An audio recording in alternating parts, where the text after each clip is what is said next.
Glória a Deus. Se você puder, abra sua Bíblia aí no livro de Apocalipse.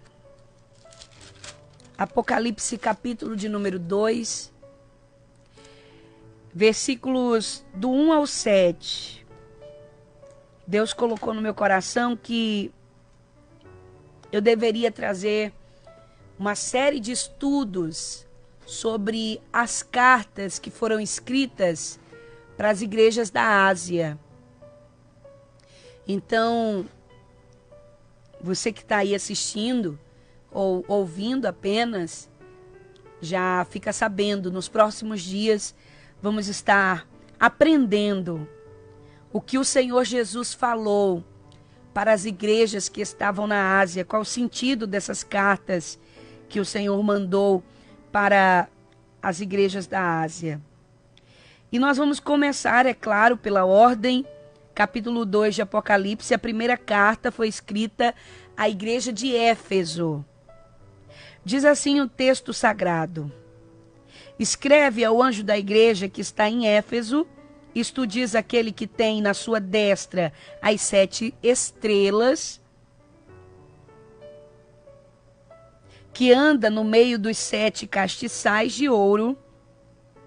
Eu sei as tuas obras, e o teu trabalho, e a tua paciência, e que não podes sofrer os maus, e pusestes à prova os que dizem ser apóstolos e o não são, e tu os achastes mentirosos, e sofrestes, e tens paciência, e trabalhastes pelo meu nome, e não te cansastes. Tenho, porém, contra ti que deixastes a tua primeira caridade, ou o teu primeiro amor. Lembra-te, pois, de onde caíste, e arrepende-te, e pratica as primeiras obras. Quando não, brevemente a ti virei, e tirarei do seu lugar o castiçal, se não te arrependeres.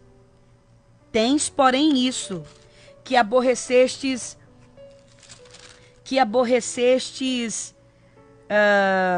as obras dos nicolaítas, as quais eu também aborreço.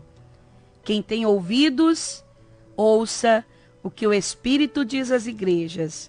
Ao que vencer, dar-lhe-ei a comer da árvore da vida, que está no meio do paraíso de Deus. Nos próximos dias, exceto o dia que estivermos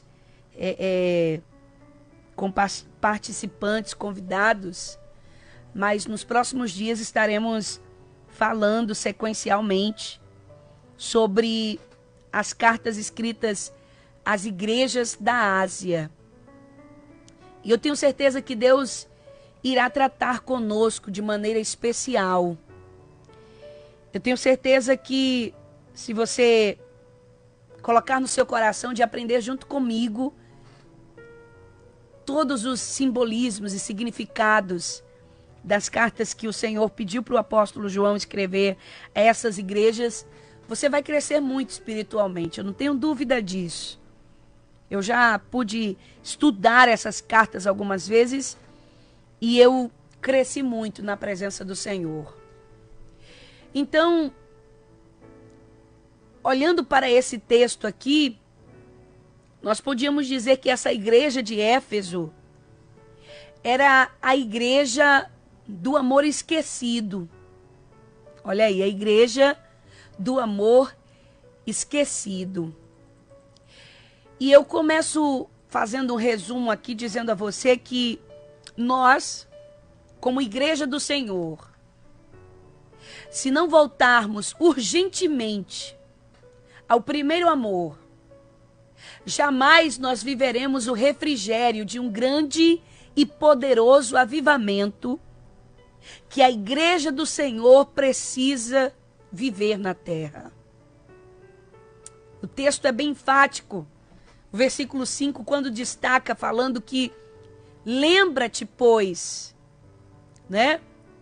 Lembra-te, pois, de onde caístes, e arrepende-te, e pratica as primeiras obras. Quando não, brevemente a te virei e tirarei do seu lugar. o teu castiçal, se não te arrependeres. Olha aí que, fazendo aqui uma breve introdução para você entender que tipo de igreja era essa igreja de Éfeso. Éfeso, essa palavra aqui, Éfeso, significa desejável. É a tradução para o nome dessa igreja. E aí a gente já pode começar a pensar que Éfeso era uma igreja desejável, uma igreja que todo mundo queria congregar nela.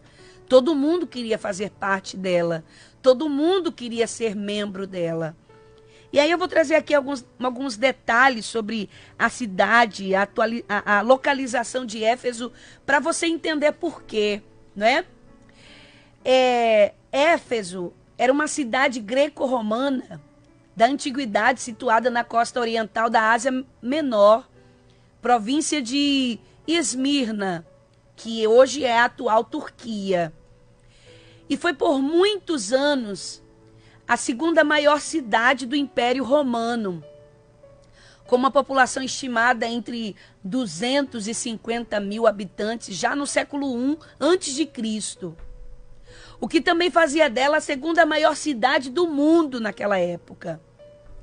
A cidade é uma cidade célebre pelo templo de Ártemis, a deusa do meio ambiente conhecida como Diana pelos romanos, a deusa da fertilidade, né? Eles acreditavam muito na deusa da fertilidade, que foi erguida em 550 a.C., uma das 7 maravilhas do mundo, pode-se dizer assim. Éfeso, juntamente com Mileto, também da Ásia Menor, foi também o berço da filosofia, não é? Arqueólogos encontraram em suas ruínas um templo dedicado à adoração ao imperador. Ali havia uma estátua de Domiciano, o imperador que exilou o apóstolo João na ilha de Patmos e perseguiu os cristãos. E foi encontrado também uma inscrição em pedra, talvez erigida, não é?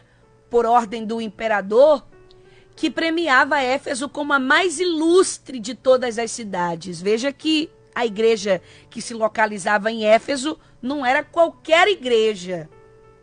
Era das mais ilustres da Ásia. É a igreja que começou bem, mas que havia perdido o que lhe deu o conceito de uma igreja desejável.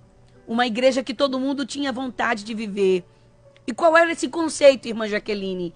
Que essa igreja tinha perdido. Essa igreja havia perdido o amor. Uma igreja sem amor é uma igreja em decadência total.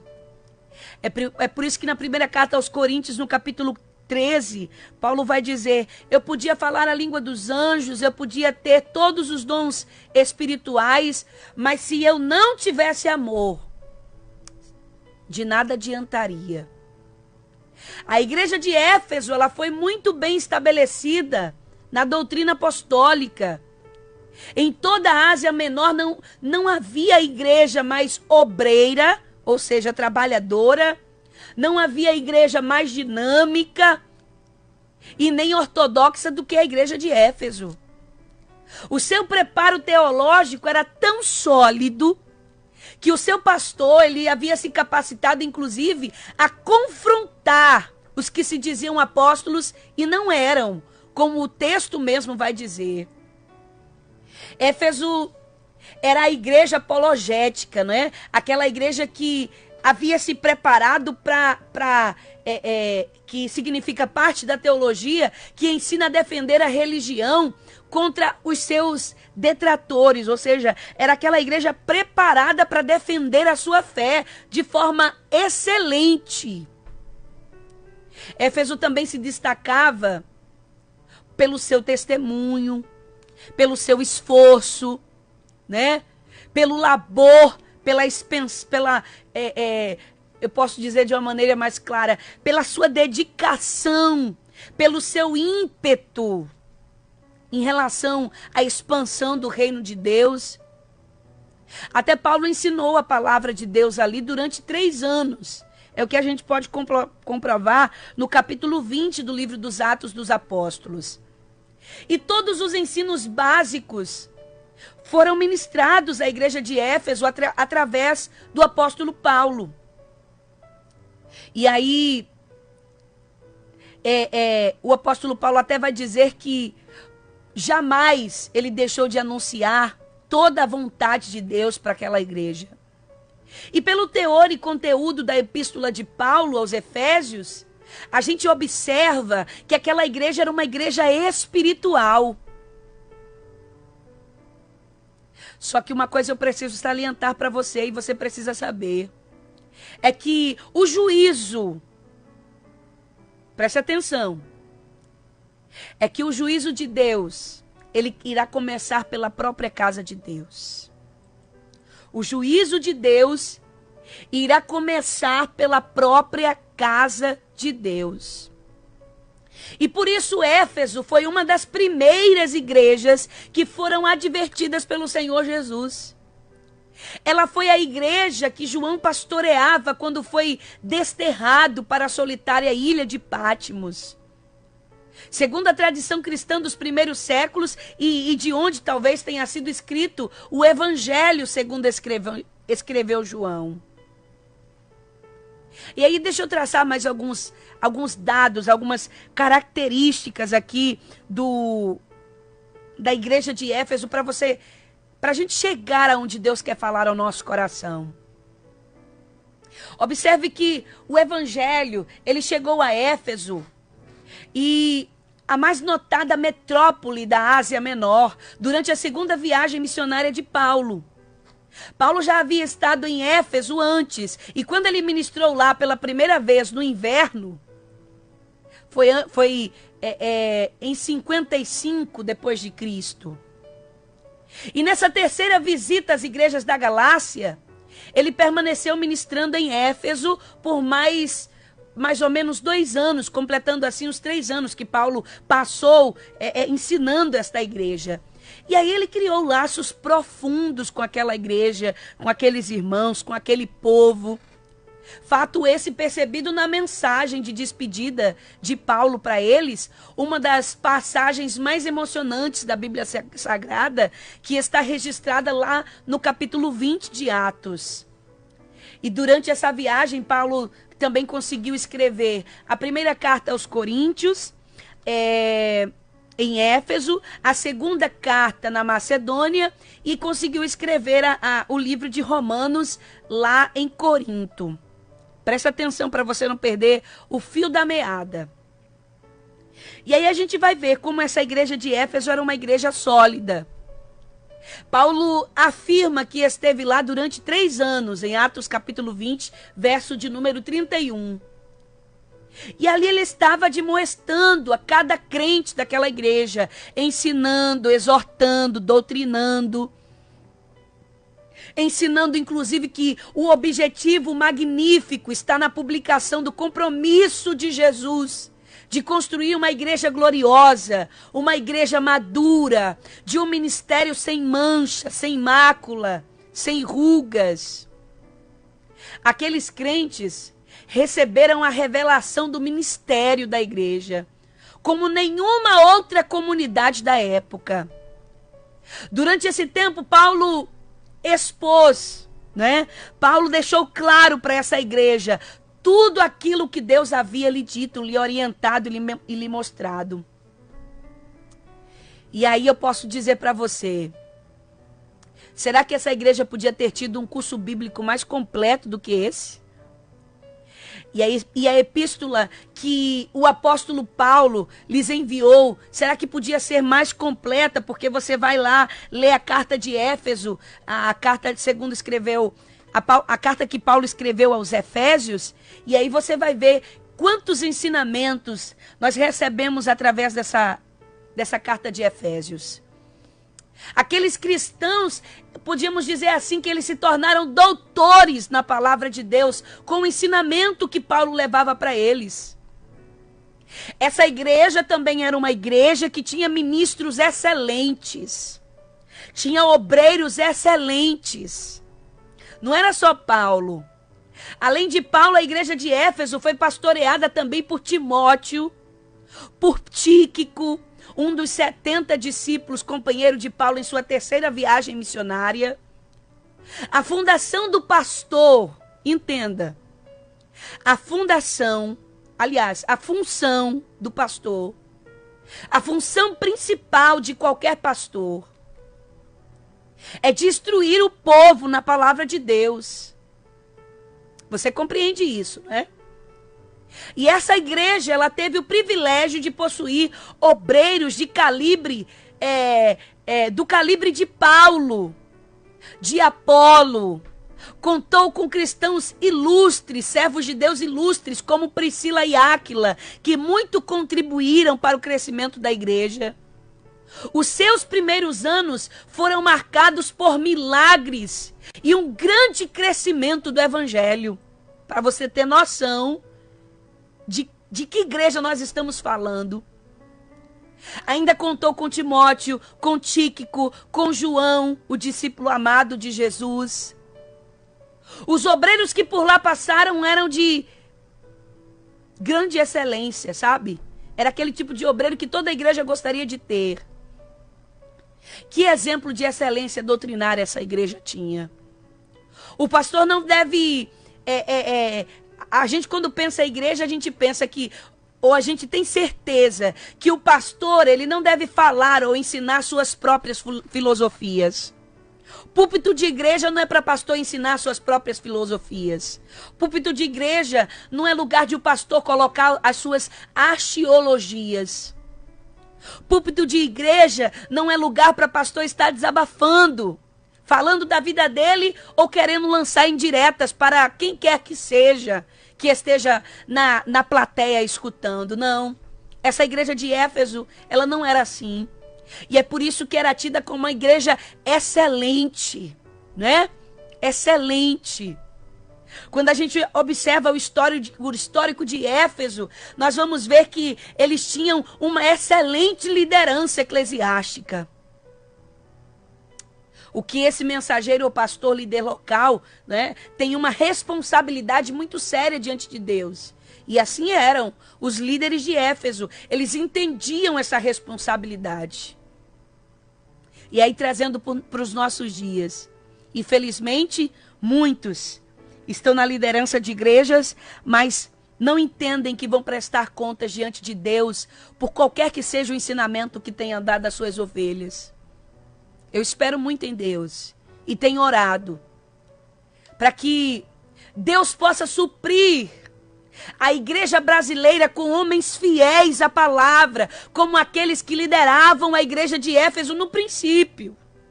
Eu digo no princípio, repito, no princípio.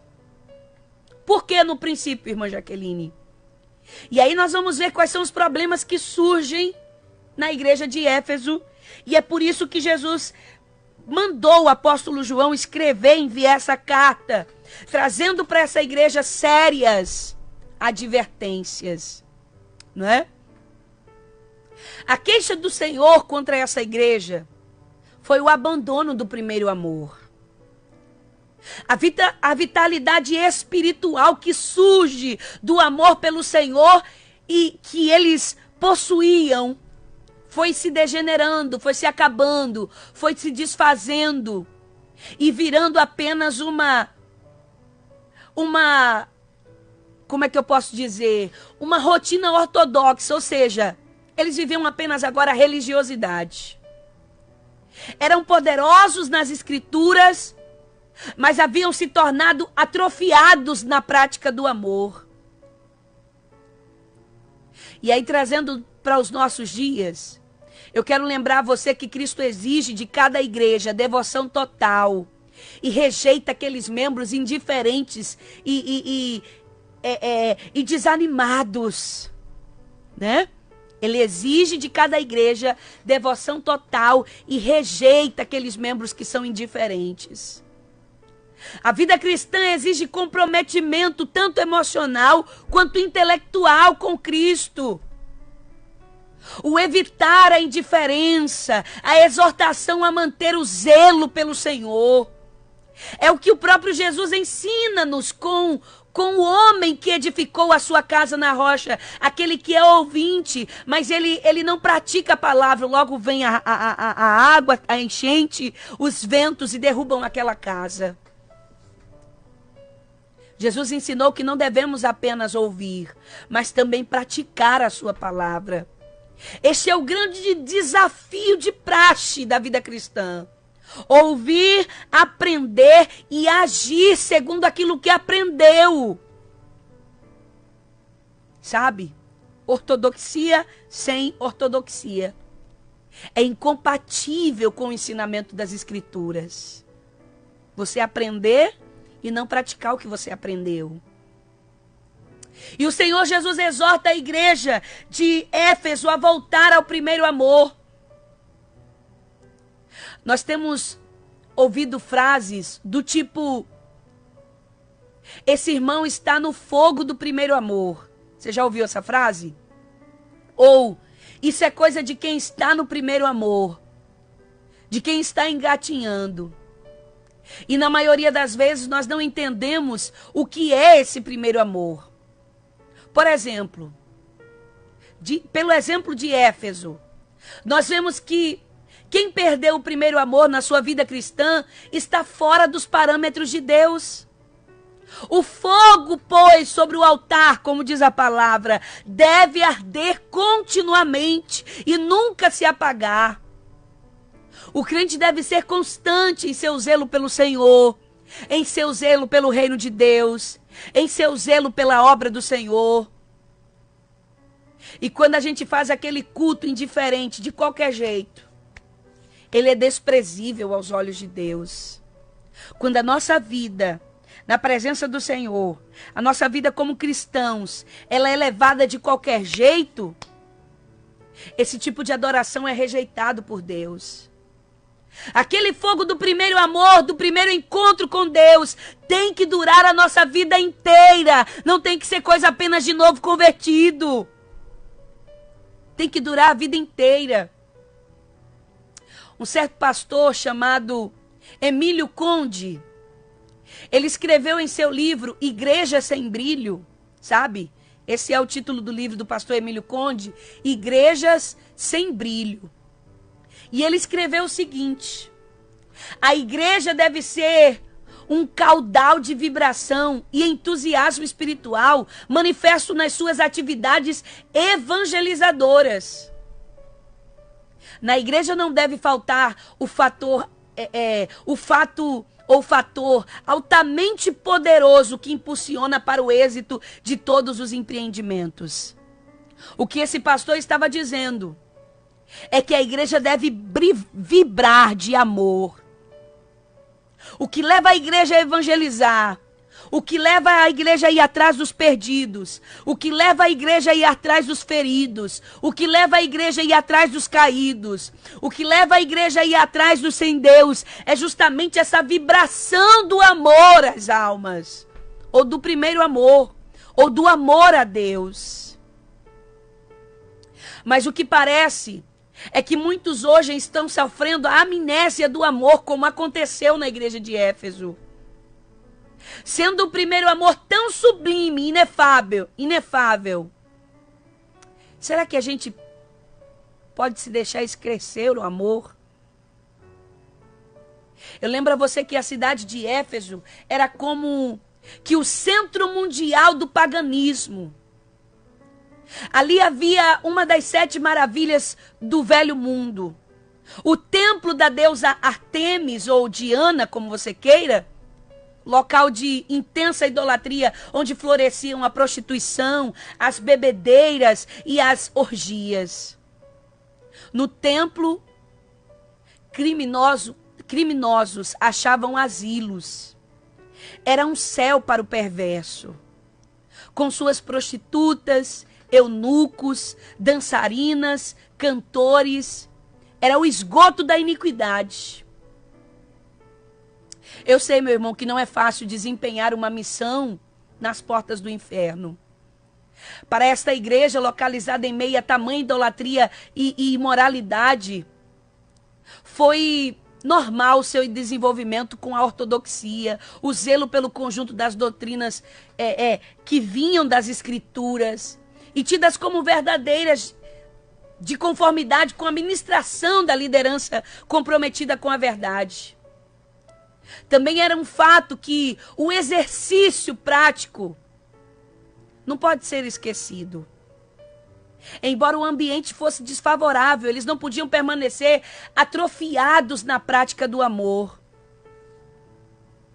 E eu preciso dizer a você que a vida cristã, ela exige comprometimento para que o amor não se transforme em ódio, em repulsa, por causa de práticas contrárias ao evangelho.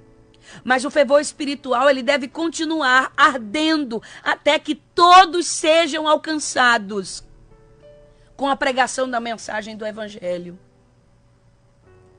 Jesus disse que por causa da iniquidade, o amor de muitos esfriariam. E sabe o que eu estou querendo dizer com isso? É que muitas igrejas hoje esqueceram-se do amor. E a justificativa delas é as portas do inferno. É a situação difícil em que o mundo está vivendo. Não é? Tem muitas igrejas que já não praticam ações sociais porque se diz que por aí tem muitos aproveitadores. Tem muitas igrejas hoje que não faz o que a igreja primitiva fazia, entregas de cesta básica, sabe? Compras de remédio, ajudar os irmãos nas contas que estão a pagar, as famílias desempregadas, porque dizem que por aí tem muito aproveitador. É verdade que tem muito aproveitador por aí. É verdade que tem muita gente preguiçosa que não quer trabalhar e que muitas vezes quer viver às custas da igreja. Só que a gente precisa lembrar que não são todos. E que a Bíblia manda a gente fazer o bem sem olhar a quem. E com isso, muitas igrejas estão acumulando para si e esquecendo de fazer o que a igreja primitiva fazia. Acolher os órfãos, acolher as viúvas, abraçar aqueles que caíram, aqueles que erraram, aqueles que pecaram. E assim o amor está se esfriando dentro das igrejas, infelizmente. Só que o Senhor convida Éfeso a voltar ao primeiro amor. Como diz a carta de Tiago, capítulo 1, se você puder acompanhar aí. Tiago, capítulo de número 1, versículo de número 22. Diz assim a palavra de Deus: e sede cumpridores da palavra, e não somente ouvintes, enganando-vos com falsos discursos. Quantos hoje tem um discurso tão bonito, prega tão bonito, canta tão bonito, ensina tão bonito, mas está fazendo o contrário disso aqui que Tiago falou. Não estão praticando. Estão enganando a si mesmo com discursos tão bonitos. Entenda que a grande luta do crente deve ser para manter-se firme no Senhor, mantendo sempre acesa a chama do primeiro amor por Cristo e a sua igreja até o último instante da sua vida aqui na terra. E não importa as circunstâncias. O amor sem o qual os vários dons do Espírito Santo não atingem a sua finalidade. O amor é a essência da natureza divina. O amor é a perfeição do caráter do homem. O amor é a maior força do universo. Se não nos deixarmos guiar pelo amor, deixarmos nosso coração inflamado pelas contendas, pelos desentendimentos, pelas dissensões, pelas mágoas, pelas iras, pelas decepções, o amor vai sendo sufocado e a gente passa a não ser cumpridor do que o Senhor falou.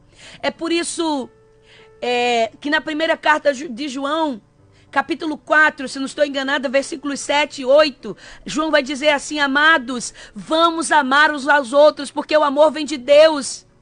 E todo que ama é nascido de Deus e conhece a Deus.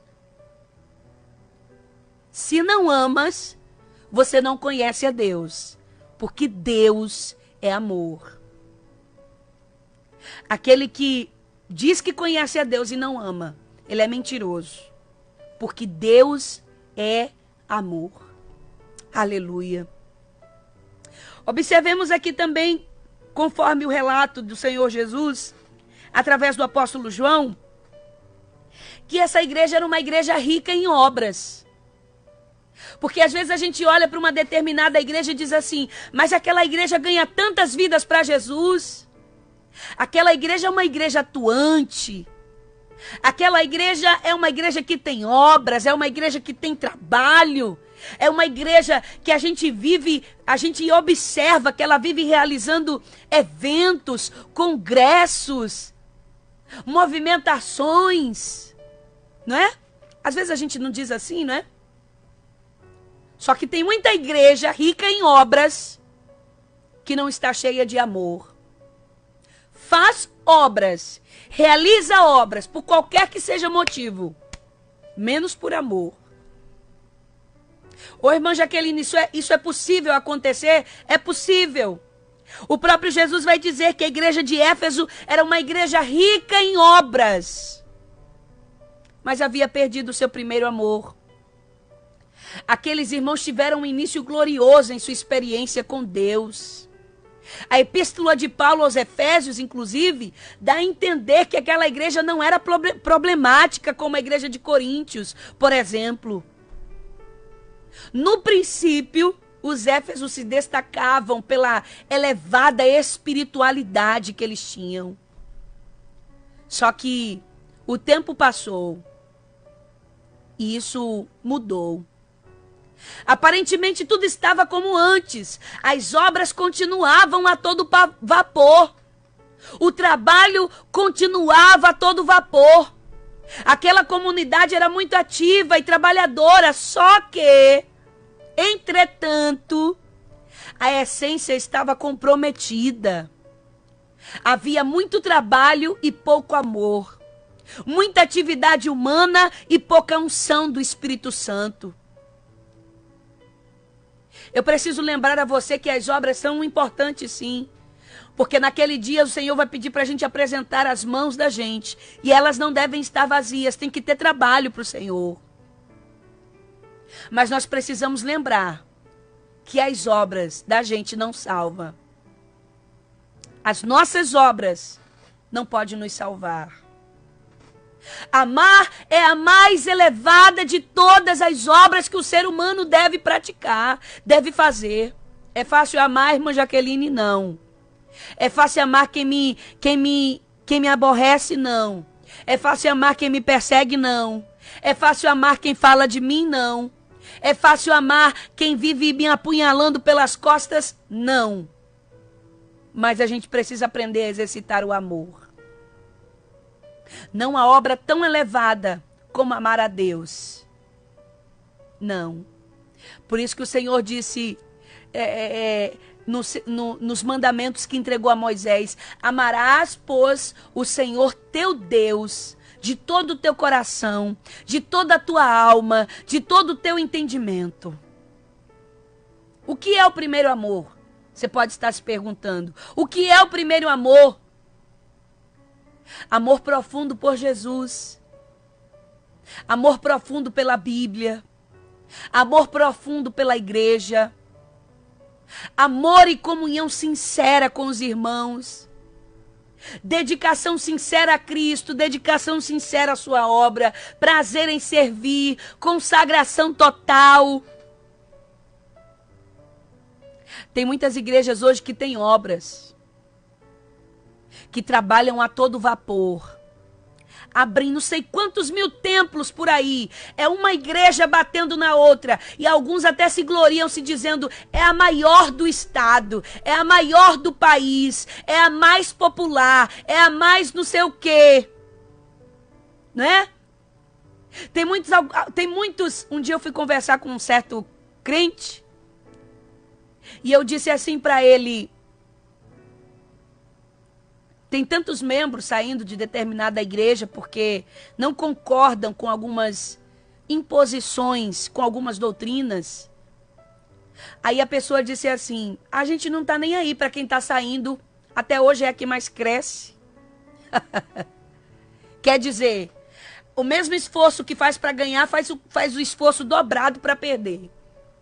Não tá nem aí com quem tá saindo? Não tá nem aí com quem tá se desviando? Não tá nem aí com quem está enfraquecendo? Não está nem aí com quem está caindo? Que filosofia é essa? Que eu ganho a ovelha, que eu resgato a ovelha. E eu não tô nem aí se a ovelha vai embora. Porque estão vindo, quando sai uma, estão vindo mais 10. Que somatória é essa? Que matemática do inferno é essa? Que eu não tô preocupada com uma ovelha que vai, porque tem 10 vindo enquanto uma está indo. Esse não é o evangelho do Senhor Jesus, porque o Senhor Jesus que eu conheço, ele é aquele que deixa as 99 no rebanho e vai buscar a uma que se perdeu. O Jesus que eu conheço, ele deixa uma no aprisco e vai buscar aquela que está ferida, aquela que está mancando, aquela que está saindo da rota. Esse é o evangelho de Jesus. Não é aquele em que, nem me preocupo com quem está saindo porque está vindo 10 ovelhas. E eu disse para esse irmão, irmão, peça perdão a Jesus. Não estou nem aí se estão saindo, porque é a que mais cresce. Eu disse a ele: irmão, vá pedir perdão ao Senhor. Isso é soberba espiritual. O Senhor não está preocupado quantos mil membros tem em determinada igreja, quantos mil templos tem espalhado em qualquer que seja o lugar. O Senhor não está preocupado com obras, embora elas devam existir. O Senhor está preocupado se essa igreja tem amor. Deus está preocupado. A questão não é o que você faz, é a motivação que você faz aquilo. Não importa quantos templos eu abra. Eu estou abrindo aqueles templos para mostrar que eu tenho um ministério forte, ou estou abrindo aqueles templos porque eu quero cuidar de ovelhas? Porque eu quero cuidar de vidas? Não importa quantas vidas eu ganho aqui para Jesus no Madrugada Maranata. Não importa quantas vidas eu ganho para Jesus aí pregando aí fora. O que Deus quer saber é qual é a motivação para a qual eu estou ganhando essas vidas. Eu estou ganhando essas vidas para dizer que eu sou uma ganhadora de almas, ou eu estou ganhando essas vidas para cumprir o ídolo do Senhor Jesus? Deus quer saber qual é a motivação pela qual eu estou praticando as obras. Porque Éfeso era uma igreja que tinha obras. O Senhor disse: eu sei as tuas obras, e o trabalho, e a tua paciência. O Senhor sabe das nossas obras. Mas trabalho sem amor não adianta de nada. Né? Eu loto uma igreja de crente, mas deixo os crentes lá sofrendo. Sabe? As mínguas. Sem assistência social, gente desempregada precisando de uma cesta básica, eu não tô nem aí. Gente doente precisando de um remédio, eu não tô nem aí. Gente precisando de um aconselhamento pastoral, eu não tô nem aí. Por incrível que pareça, tem igrejas que o membro entra e sai, ele não sabe nem o nome do membro que congrega lá. Eu congreguei em uma determinada igreja que por muito tempo eu entrava e saía e ninguém percebia a minha presença ou a minha ausência. Ninguém não, né? Sempre tem aqueles irmãos que são acolhedores. Estes percebiam a nossa ausência. Mas quando eu falo de ninguém, eu estou falando de líderes. Líderes que não sabia quando eu passava um mês sem ir na igreja.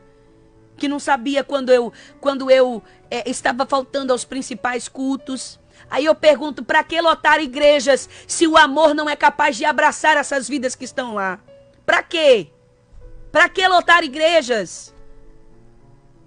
É melhor que seja uma igreja pequena, com 50 crentes, que o pastor possa dar conta dessas 50 ovelhas que estão lá. Eu quero minha comissão lotada, com 100 irmãs. Tá, irmã? Você quer sua comissão lotada, mas você vai dar conta dessas 100 irmãs? Porque você lá também é o representante do pastor. Você quer um conjunto lotado de gente, mas você vai saber amar e abraçar esse conjunto, essa comissão? Ou você só quer números para apresentar que o seu conjunto é o maior, que a sua comissão é a maior? Hã? Para que mesmo que eu quero o meu grupo lotado de gente? Talvez essa não fosse a mensagem que você gostaria de ouvir. Mas foi o que Deus colocou no meu coração. A gente está precisando pregar o verdadeiro evangelho para combater essas coisas que estão acontecendo. A gente está precisando voltar ao evangelho genuíno para acabar de tanta hipocrisia dentro das igrejas, em cima dos templos, em cima dos púlpitos. Não adianta a gente ficar um evangelho de oba-oba, de recebe tua vitória, recebe tua chave, recebe a tua causa na justiça, recebe, e a gente vivendo uma vida errada, toda desmantelada na presença de Deus. Não adianta, irmãos. Não adianta. Eu estou falando aqui de líderes, mas isso serve para nós como membros, como congregados. Essa palavra não é só para os líderes, essa palavra é para nós que somos crentes. A gente não pode só exigir que o pastor ame, a gente não tem que exigir só que a dirigente ame, a gente também que tem que aprender a amar. A gente também tem que aprender a cuidar, tem que aprender a abraçar. Aleluia, aleluia. E aí a gente caminha para finalizar agora. Se o amor foi abandonado, né? Como aconteceu com Éfeso. Se o amor foi abandonado, se perdeu aquela que deveria ser a principal motivação para as boas obras. Perdeu, não tem amor? Não tem amor, perdeu a principal motivação para se realizar qualquer que seja a obra, né? O que resta agora para qualquer crente que faz um trabalho sem amor? O que resta agora é um trabalho frio, um trabalho mecânico, um trabalho automático e sem vida. Quantas igrejas que você vai por aí que aquele negócio sem vida, sabe? O culto sem vida, uma santa ceia sem vida, um círculo de oração sem vida, um culto de doutrina sem a presença de Deus, sem a graça. Você entra e sai do mesmo jeito. Quantas igrejas que a gente já não vê mais os sinais do Senhor atuante e operante. E a gente pergunta, foi Deus que mudou? Não foi Deus. É que a igreja se esqueceu do amor. A motivação pelas quais estão se realizando aqueles trabalhos é diferente da motivação que o Senhor quer. É aquele culto mecânico. Canta 3 hinos da harpa, faz a leitura, dá oportunidade aos conjuntos. Chegou o momento do pregador e acabou o culto. Não acontece nada. Vidas não se convertem. Pessoas não são curadas. Paralíticos já não andam. Cegos já não veem. Pessoas já não são batizadas com o Espírito Santo. Cultos mecânicos que perderam a graça de Deus, que perdeu a unção de Deus. Por quê? Porque o amor está longe das obras. Meu Deus.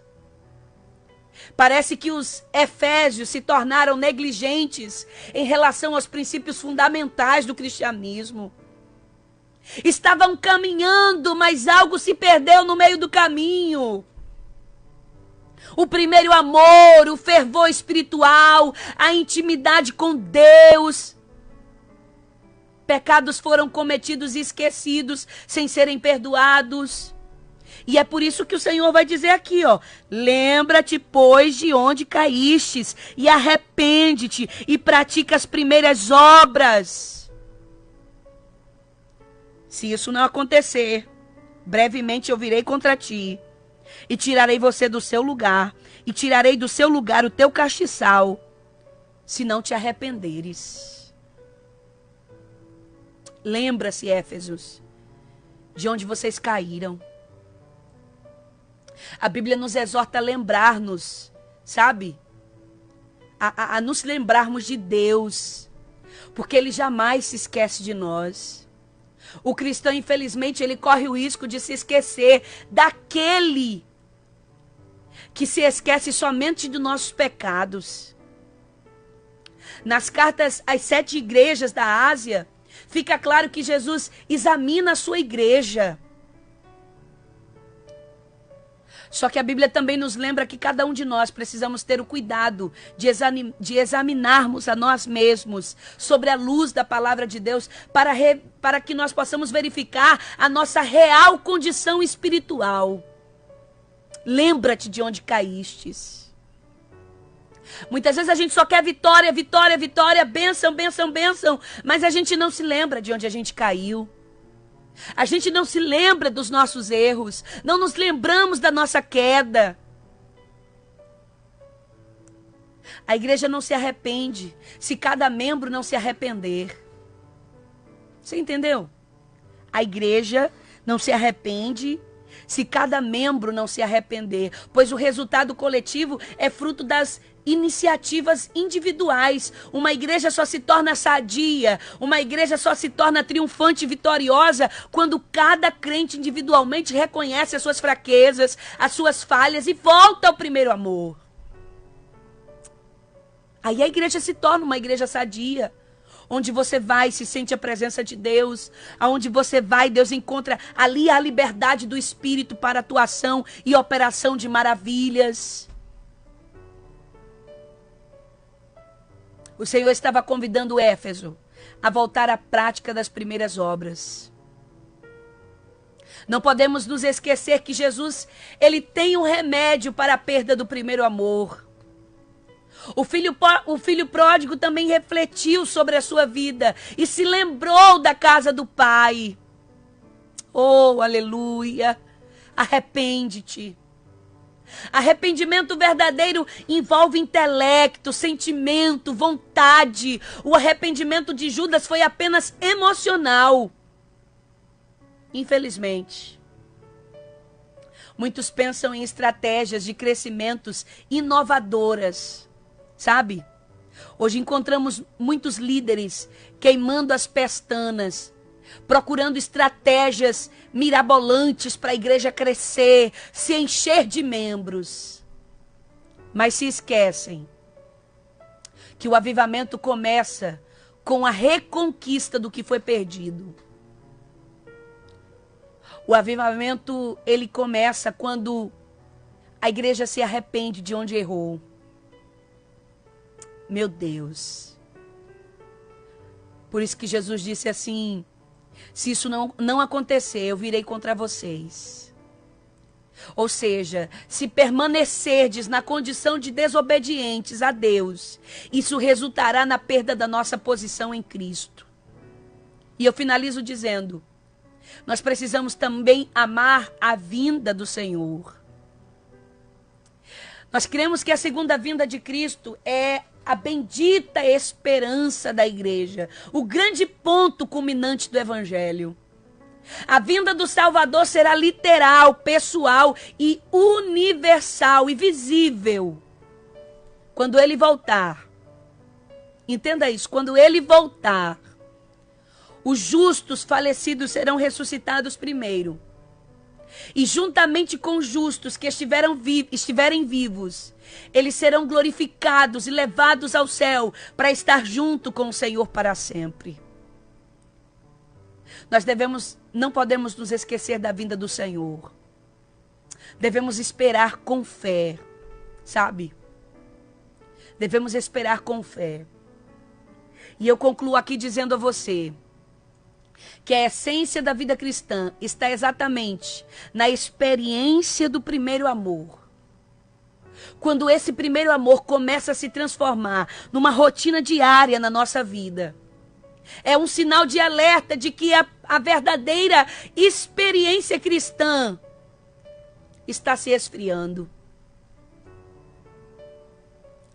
O segredo é fazer o efeito do primeiro amor permanecer em nossas vidas. O primeiro amor é o selo identificador de um relacionamento. Você olha para um relacionamento entre marido e mulher e você conclui logo. Quando o amor se esfriou, tudo começa a ir mal na relação entre o marido e a mulher, entre a namorada e o namorado, entre o noivo e a noiva. Por isso que o relacionamento não sobrevive sem amor. Ele é o fruto de uma tomada de decisão, de uma entrega pessoal, de um envolvimento existencial. E aí, diante disso, o Senhor Jesus faz uma promessa à igreja de Éfeso e diz: ao que vencer, dar-lhe-ei a comer da árvore da vida que está no meio do paraíso de Deus. Não é fácil vencer. Não é fácil ser justo. Não é fácil ser praticante da palavra. Não é fácil amar. Mas nós precisamos colocar em exercício. Nós precisamos colocar em prática. E aí eu te pergunto: o que é que tem levado você a fazer o que tem feito para Deus? Hã? O que é que tem levado você a fazer o que tem feito para Deus? É o amor ou apenas a vontade de dizer que você tem obras? Porque muitas vezes a gente pensa que está atendendo ao chamado, né? Muitas vezes a gente pensa que está fazendo o que deve ser feito, mas não estamos. Estamos apenas nos ocupando, estamos apenas nos cansando. Aí eu pergunto: Deus está recebendo? Não, porque você não está fazendo por amor. Muitos não estão fazendo por amor. Estão fazendo por guerra de cargos, estão fazendo por guerras de posição, estão fazendo pela honra, pela necessidade de dizer assim: eu sou pastor, eu tenho igreja, eu tenho ministério, eu sou profeta, eu sou missionária, eu fui consagrada, eu fui consagrado, eu tenho credencial.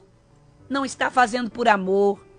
Como diz a Bíblia, está fazendo por vanglória. Está fazendo por causa do seu bel prazer. Está fazendo por causa do seu ego, para se satisfazer seus próprios interesses. Se não for por amor, a sua obra está sendo queimada como feno. Está sendo queimada, é como palha, que depois que queima... Você sabia que as nossas obras elas serão provadas naquele dia? Elas serão provadas. Se você apresentou a Deus obras verdadeiras, motivadas pelo amor, ela vai resistir ao teste do fogo. Mas se não, as suas obras serão consumidas. Guarde-nos o Senhor de estar na presença dEle e fazer qualquer coisa que não seja motivado pelo amor. Receba essa palavra em nome de Jesus. Não é o que você gostaria de ouvir, mas é o que Deus queria nos ensinar nessa madrugada. E eu espero que nós possamos colocar essa palavra em prática, em nome de Jesus.